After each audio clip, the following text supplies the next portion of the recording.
Hello everyone, thank you so much for joining me today. My name is Katie Maike, and for those of you who do not know me, I am a psychic medium. I'm also an intuitive life coach.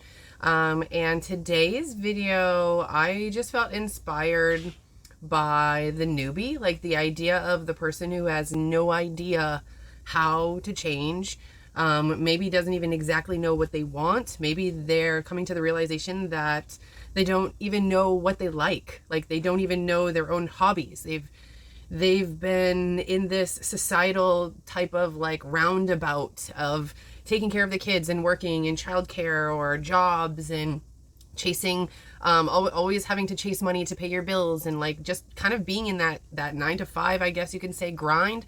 And then just one day being like, I just can't do this anymore. Like, I just, maybe you're even living or realize that you are living in a very chaotic, hectic, traumatic environment. Maybe you're living with one of your parents, and that parent caused most of the trauma from childhood, and now you're getting triggered by it, like as an adult or, you know, a little bit older in life. Maybe you're at a job that you've been at for so long and it just never amounted to what you thought it would be, and you're too afraid to leave it because you've never known any other life. But at the same time, like, you just can't bear the thought of like doing that forever. And you just keep thinking to yourself, like, there has to be a better way. There has to be like a different life that I can live. But maybe you have no idea how to get there. And that's why I'm here. So, first of all, I want to congratulate you for just simply bringing the awareness to your life that something is wrong, that something needs to change. Because that's the first step, okay? Because the reason that you're here now is because you haven't done it in the past. You didn't do it last year. You haven't brought your awakened state of mind into, or your consciousness into what you're doing. Things may have been working out really good, or maybe they were really bad and you were just really clogged and you couldn't see the end or the light at the end of the tunnel, whatever the case may be. Now is the time that you are supposed to be receiving this message. And I'm saying that because everything happens at the right exact time. Everything happens for a reason. There's never random things that mean nothing, okay? Whether we are part of somebody else's karmic path or somebody else is part of ours, things intertwine and happen for a reason, okay? And the consciousness and awareness that you're bringing to your life happening for a reason. It's because you've demanded change way down deep inside of you. And you're like, okay, how do I rewrite this script? How do I redo this? How do I change my routines? Like, I just can't figure it out. All right, guys. Here we go. Are you ready? I'm going to try to make a really quick and to the point video. And if you have any questions, just feel free to write down in the comments. And thank you so much for being part of my Patreon, by the way. So here we go. Now, think of yourself as, you know, I got to go back to like videotape recordings. Okay. Like, you know, when we used to take tapes and we'd have blank tapes and we could record TV shows on them. Okay. Now, if you have no idea what I'm talking about, ask your parent, okay? But think of our lives, okay? We have a subconscious, an unconscious, and a consciousness, okay? Subconscious is behaviors and the ways that we act and speak according to societal norms, but they're not always like aware. We're not always like aware that we're doing it. But the subconscious acts in a way of like, we're aware of what everybody else is doing, but I may not show that I'm aware as I'm acting it out. Consciousness is everything that you are fully aware that you're doing, back and forth energy, conversations, thoughts, whatever you're doing in the physical world.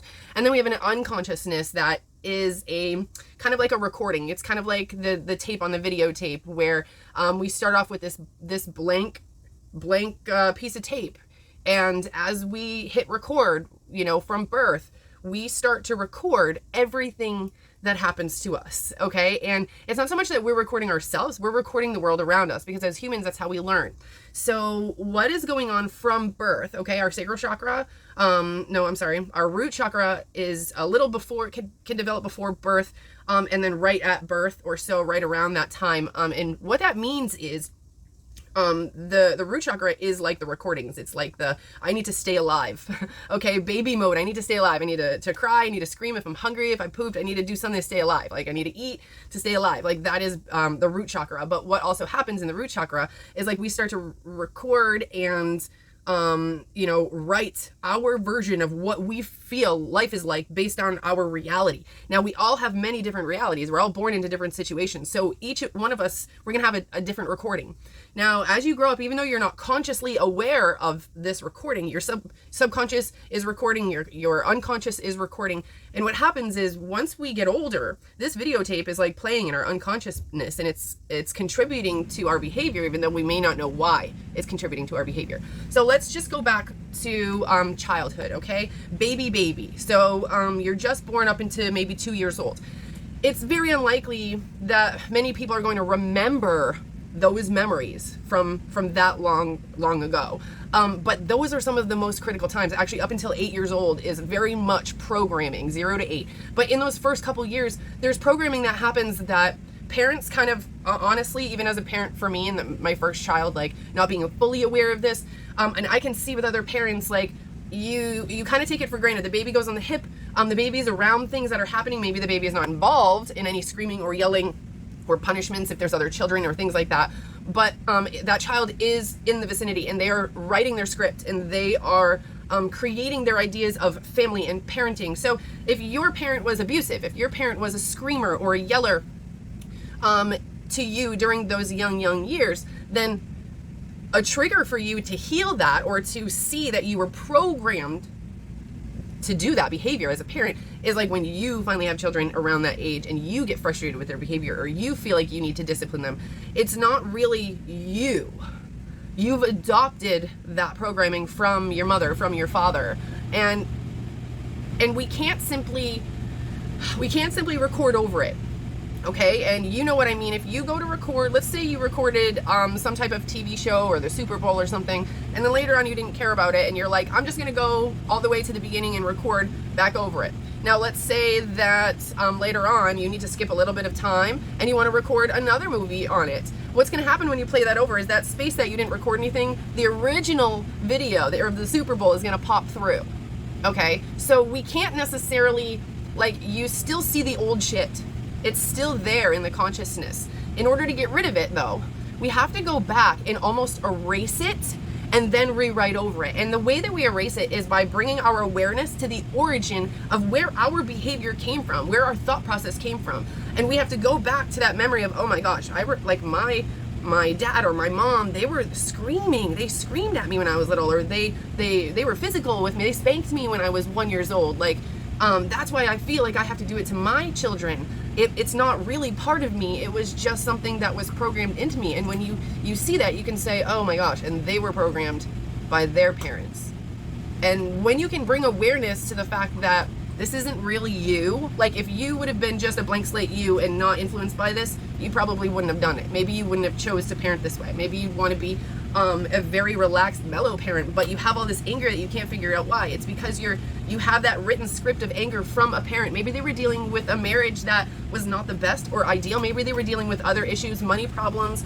Maybe they were abused. Like, there's so many things about their bullshit and their trauma that they dragged into the programming within you.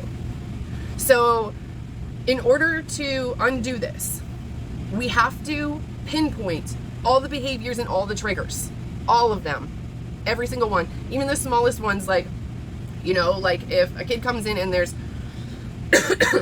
a mess all over the floor, mud everywhere, and you're getting upset about it, okay, you start to get angry. You need to stop for a second and say, what is actually making me mad?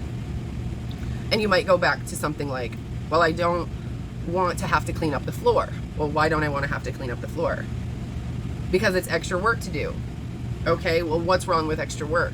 There's just this, maybe your parent had an excuse for everything. You adopted it. Like, you have to go back to, is it laziness? Is laziness programmed into you? Like, why couldn't you think ahead of time to put something outside, possibly, that you can control? If you can't control the mud coming in, or them getting muddy in the first place, don't try to control them getting muddy in the first place. Try to control the fact that mud is coming in the house. Maybe we create something outside. I'm just saying, like, there's origins to our behavior where they were created, yes. And two, the solutions of what we're trying to control versus what we can actually control. This can also lead to breakthroughs in our behavior changes, whether it's just routines or parenting routines in general.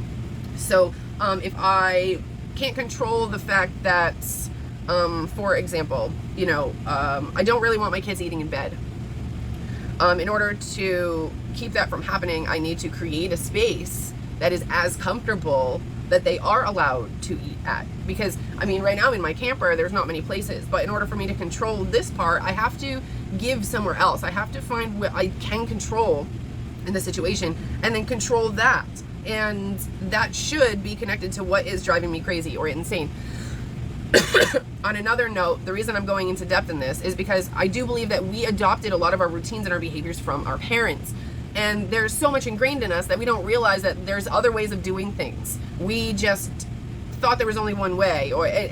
If you're not able to change your routine, your day-to-day routine, I would highly recommend you going into your routine and thinking about the routine that was created for you as a child, the routines of your parents even now, and how they overlap, or the things that overlap in them, and maybe pinpoint and be like, oh, okay, like I was trained to think that you had to wake up by 8 o'clock in the morning and get shit done. Like I was trained to think that your kids had to be in bed by 10 o'clock. I would, like, what if my kids want to be up from 10 to 2? What if that's like when they learn the best?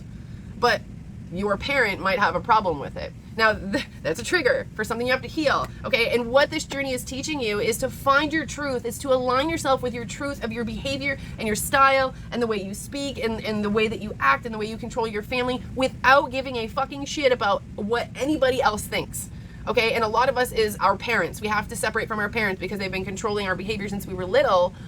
And now that they're still kind of controlling it, even if it's just within the recording that they created for us, it's our job now to go back and disassemble that, erase it. And then once we have a blank slate, it's almost like you might have a couple days of like nothing happens. You don't get any new information. Things are really dull. You think that all your intuition goes away.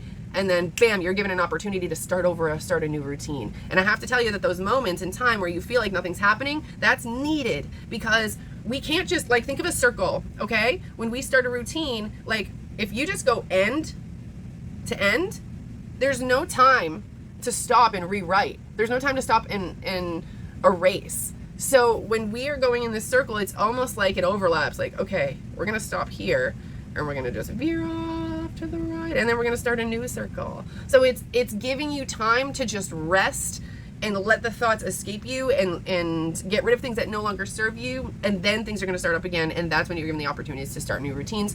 And believe me, like, you're not going to start the new routine tomorrow and it's going to be set in stone. You're going to have weeks where you do really well and then you fall back, and then you do really, really well and then you fall back, because we have to almost like acclimate ourselves to this new lifestyle, okay? We can't just pick up in a day and just be like boom, boom, boom. There's emotional connections to our behavior. So what's going to happen is we're going to get triggered and go backwards, but that backwards, we have to think, why did I do that? What is the trigger? What am I trying to heal, or what am I meant to heal in this area? Like, where did I go wrong? Okay. And here's an example. I'm doing a lot of health changes, exercise, food, to my life. And I got really, really sick. And when I was sick, I felt myself slipping back into like eating comfort foods.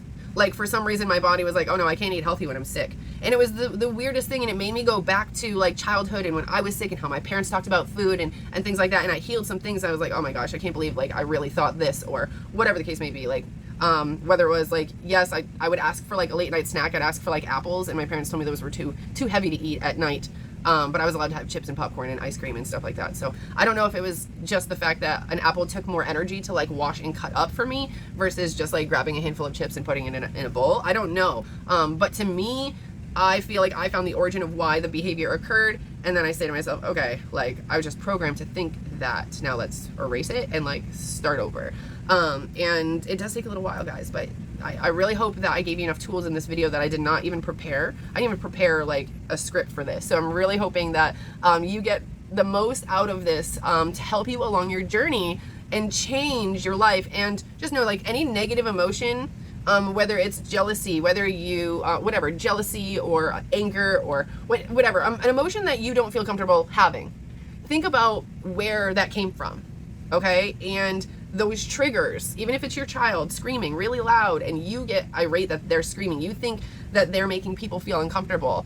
When in reality, your mom probably said that to you, or your dad probably said that to you, your grandma probably said that to you, that it makes people feel uncomfortable. Oh no, people are watching you. Don't do it. You're embarrassing yourself by being loud. Like, those things could be calling you to go back and be like, someone said that to you. You were hushed. Your voice was hushed as a child, and now it is time for you to do the opposite, because you were never meant to be that person. You were just manipulated into being a quiet child. You were meant to be loud and outspoken and those things. So once you find the origin of what that behavior is and where it came from, all you got to do is flip it 180, and you have no excuse. You don't owe anybody an excuse of why you're doing it. Okay, you just get to be whoever the hell you want to be now. It's like a blank slate. You get to start over. Okay, thank you so much for being part of my Patreon. I really hope this video helps you. I know it was a long one, but thanks for sticking with it. All right, guys, have a wonderful day. Thanks for watching.